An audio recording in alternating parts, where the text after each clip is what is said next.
Assalamualaikum warahmatullahi wabarakatuh. Kembali lagi kawan di Legenda Catur Dunia. Selamat buat Vincent Kemmer yang menjadi juara turnamen Aki Baru Bernstein Memorial 2024 di Polandia. Vincent Kemmer mengunci gelar juara pada babak ke-8 yang masih menyisakan satu babak lagi kawan. Walaupun di babak ke-8 itu Vincent Kemmer kalah oleh Sam Saklan karena pesaing terdekatnya Fedosev saat itu kawan bermain remis melawan Pentalahai Krishna. Dan juga di game terakhirnya, Vincent Kemmer kembali mengalami kekalahan kawan. Di akhir klasemen, Vincent Kemmer mendapatkan 6 poin. Hasil dari 5 kali menang, 2 kali remis, dan 2 kali kalah. Diikuti David Navara, Sam Saklan, Vladimir Fedosev, Jan Krzysztof Duda dengan 5 poin. Dan diikuti pemain-pemain yang lain kawan. Kita sempat melewatkan beberapa game dari permainan Vincent Kemmer. Kita sudah ulas game pertama, game ketiga dari Vincent Kemmer, dan juga game ke-6 kawan. Kali ini game terakhir, game ke-9 menghadapi Jan Krzysztof Duda. Langsung ke papan analisisnya kawan. Dan ini merupakan game terakhir babak 9 di turnamen ini kawan. Di mana Vincent Kemmer sudah keluar sebagai juara pada babak ke-8. Jadi game ke-9 ini Vincent Kemmer santai, tak perlu tegang, tak perlu serius kawan. Santai karena sudah menjadi juara. Tapi kalau kalah ya minus kawan, elonya tetap. Nah kita temui permainan 4 kuda dengan variasi Spanyol Gajah B5 kawan. Variasi utama di permainan 4 kuda yang biasa juga dibalas dengan langkah Gajah B4.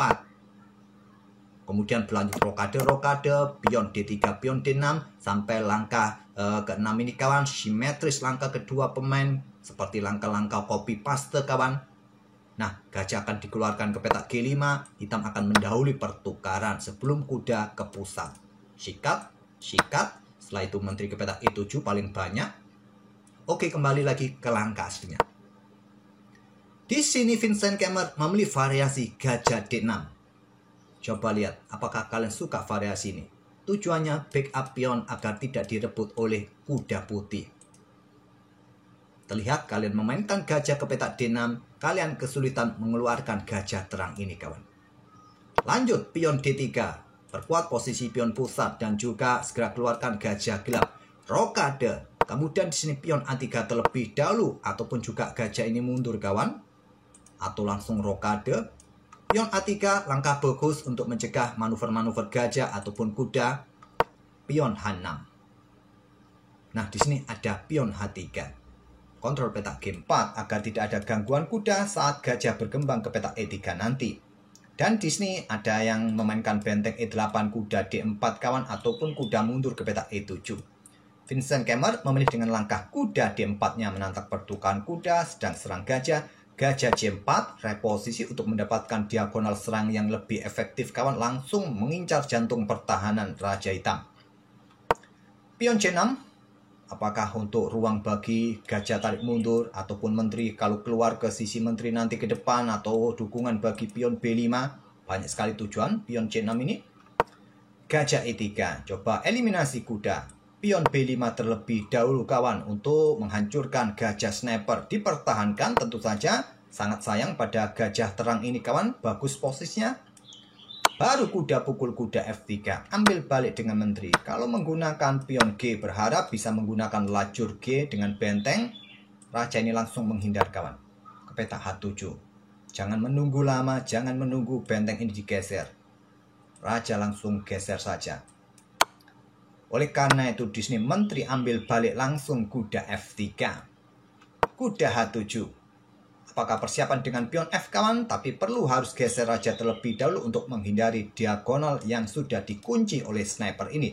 Atau berikan menteri tempat ke peta F6 menantang pertukaran, mengawali permainan endgame lebih cepat di langkah ke-12 nanti. Ada pion H4, lanjut Jan Krzysztof Duda, menteri F6, menteri E2 menolak pertukaran. Dan Vincent Kemmer belum mau mengeluarkan gajahnya kawan. Dorong pion B4 terlebih dahulu. Pion A pukul pion B4. Gajah ambil balik pion B4. Pin kuda. Gajah mundur ke D2. Blokade pin. Baru sekarang pion D6. Buka akses bagi gajah terangnya. Jan Krzysztof Duda dorong pion G4-nya. Segera didorong untuk membuka lajur G. Sudah tidak berniat rokade pendek lagi kawan. Konsennya mungkin akan rokade panjang. Di sini kawan, menteri G6 langkah kuat buat hitam. Kalau ada pion ini didorong maju kawan. Nah, kalian bisa blokade permainan, tutup permainan dengan pion H5. Tapi Vincent Kemmer memilih untuk pertukaran gajah sikat kuda C3. Mungkin posisi gajah di area menteri ini kurang bagus, kawan. Ada kesempatan bertukar, ya tukarkan saja. Mungkin itulah cara pikiran dari Vincent Kemmer. Ambil balik oleh gajah, kemudian benteng E8, langkah kuat di sini bagi hitam menurut engine. Tujuannya apa? Membuka ruang pergerakan bagi raja, kawan, untuk meninggalkan lajur G jika diperlukan. Dan juga untuk perkuat lajur pusatnya. Tapi memilih menantang pertukaran gajah terang, gajah E6. Nah, sudah saatnya pion didorong oleh putih. Yang Christoph Ruda memilih gajah C4. Dorong pion saja langsung, kawan. Kalau kalian tidak ingin membuka jalur-jalur di lajur G, lajur H, kawan, mungkin menteri ke G6 langkah terbaiknya. Tapi tetap, kawan, putih dalam posisi yang lebih baik. Mungkin gajah pukul gajah terlebih dahulu kah? Atau juga membuka lajur G ini terlebih dahulu? Nah, diikuti gajah ini reposisi serang menteri, kawan. Menteri bergerak ke peta F6, diikuti gajah pukul gajah. Ambil balik dengan menteri yang bagus. Kalau menggunakan pion untuk mencoba menyerang peta F2, ada benteng juga di sini. Putih masih bagus posisinya. Oke, kembali lagi ke permainan aslinya. Tapi memilih dengan gajah C4. Nah, pion D5 sudah saatnya didorong untuk blokade diagonal terang dari gajah sniper putih. Memilih menteri ke peta G6, mencoba menyerang pion yang di sini. Kemudian ada benteng A6. Langkah bagus, kawan, untuk mengincar dua pion ini. Tapi yang lebih kuat dengan langkah dorong pion G5. Ini yang kuat. Mungkin nanti akan disusul gajah pukul gajah. Ambil balik oleh pion D. Berlanjut rokade panjang di langkah berikutnya akan diikuti oleh putih, kawan. Benteng langsung diangkat naik ke peta A6 oleh Jan Christoph Ruda. Dan Vincent Kemmer kembali melakukan kesalahan. Gajah ambil pion G4 ancam menteri. Gajah pukul gajah C4 yang kuat, kawan. Agar tidak ada ancaman di diagonal ini bagi raja ataupun peta F7. Tapi memilih ambil pion G4, ancam menteri, kawan. Mungkin yang menjadi miskalkulasi dari Vincent Kemmer adanya benteng G1. Pin gajah bersama menteri dan coba lihat, putih masih mempunyai sniper yang mengunci peta F7. Gajah pukul gajah, lanjut Vincent Kemmer. Benteng ambil menteri. Percuma juga kalau tadi gajah ini dipertahankan dengan pion H5 dan pion F3. Gajah ambil pion F3, benteng ambil menteri, gajah ambil menteri, dan ambil pion ini. Preteli semua pion-pion, kawan. Langsung gajah ambil menteri E2, pilihan dari Vincent Kemmer. Benteng ambil menteri G6, kemudian ada pion D5. Tidak peduli Jan Christoph Ruda. Meninggalkan bentengnya, pion E pukul pion D5. Pion F ambil benteng G6. Pion D pukul pion C6. Discover check. Raja bergeser ke H8. Baru sekarang raja ambil gajah E2. Dan coba lihat, kawan. Pion di lajur C cukup menjanjikan. Dan juga di lajur C lainnya, lajur B ini, kawan, siap mendukung pion di lajur C nanti. Pion ini lemah, pion ini rapuh, sendirian, mudah disergap oleh perwira putih. Walaupun putih kalah kualitas perwira. Tapi Jan Christoph Ruda punya pion yang diandalkan di lajur C. Lanjut pion G5, pion H pukul pion G5. Udah aktif kembali, ambil balik pion G5. Pion C7. Tidak perlu terburu-buru untuk ambil pion E5 ini. Karena ada salah satu benteng, nanti coba pin gajah ini, kawan. Benteng E8K. Memang ada pion D4 untuk jaga gajah ini. Tapi coba lihat di sini juga ada potensi serangan lainnya, kawan. Kuda F3. Langkah terbaik dari Jan Christoph Ruda, dorong pion C7, benteng Fe8, sekarang jaga pion. Benteng C6, benteng AC8, kemudian gajah ke A6, serang benteng. Kuda F7, jaga pion, kawan, agar nanti selepas pertukaran di sini masih ada yang menjaga pion. Langsung gajah ambil benteng C8, benteng ambil balik gajah C8.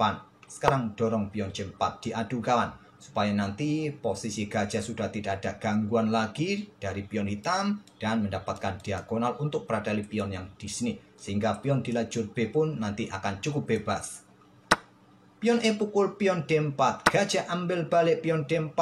Coba rebut pion ini. Nah, di sini juga ada ancaman pin kawan. Harus berhati-hati juga hitam. Raja langsung digeser ke petak G8. Kemudian pion B4 terlebih dahulu kawan. Tidak perlu terburu-buru untuk ambil pion. Kalian ambil juga tak ada masalah. Tapi langkah bagus dari Jan Christoph Duda sangat presisi. Pion B4 terlebih dahulu. Kemudian ada Raja F8. Nah, disinilah tujuannya kawan. Gajah C5 skak. Dukungan bagi gajah kawan. Raja bergeser ke petak G8. Apa manfaat dukungan dari gajah ini? Dari pion? Karena jika raja bergeser ke sini, skak dengan benteng, raja bergerak ke sini, skak lagi kawan. Nah, inilah tujuannya kawan. Gajah mendapatkan support dari pion dan kalian mendapatkan kuda gratis. Itulah tujuan langkah presisi dari Jan Christoph Duda dengan langkah pion B4 terlebih dahulu. Raja F8, gajah C5 skak memaksa raja bergerak kembali ke lajur G. Baru sekarang gajah ambil pion A7. Dorong lagi pion kawan, bisa promosi, wassalam. Tapi belum mau menyerah dengan langkah kuda E5 serang benteng, benteng C3, kuda G6, persiapan skak, dan nanti garbuan juga pada benteng pada pion kawan. Tidak peduli, dorong pion B5. Kuda F4 skak, raja ke F1. Cari tempat yang nyaman kawan. Setelah itu kuda D5, biarkan saja. Dorong pion B6, membuat Vincent Kemmer menyerah di langkah ke-38. Ya, kalau kuda ambil pion, masih ada gajah, percuma juga. Kalaupun kalian sikat benteng, dorong lagi pion, salah satu pion ini bisa promosi. Tak perlu saya lanjutkan lagi kawan. Wassalam sudah. Oke, itulah kawan. Permainan dari Jan Christoph Duda versus Vincent Kemmer, di mana Jan Christoph Duda memanfaatkan betul diagonal terangnya sejak awal kawan, menempatkan gajah sniper pada diagonal A2 G8. Semoga ide permainan dari kedua pemain tadi bisa menghibur kalian, dan kita akan bertemu di video-video berikutnya. Dan sekali lagi selamat buat Vincent Kemmer. Oke, terima kasih. Wassalamualaikum warahmatullahi wabarakatuh.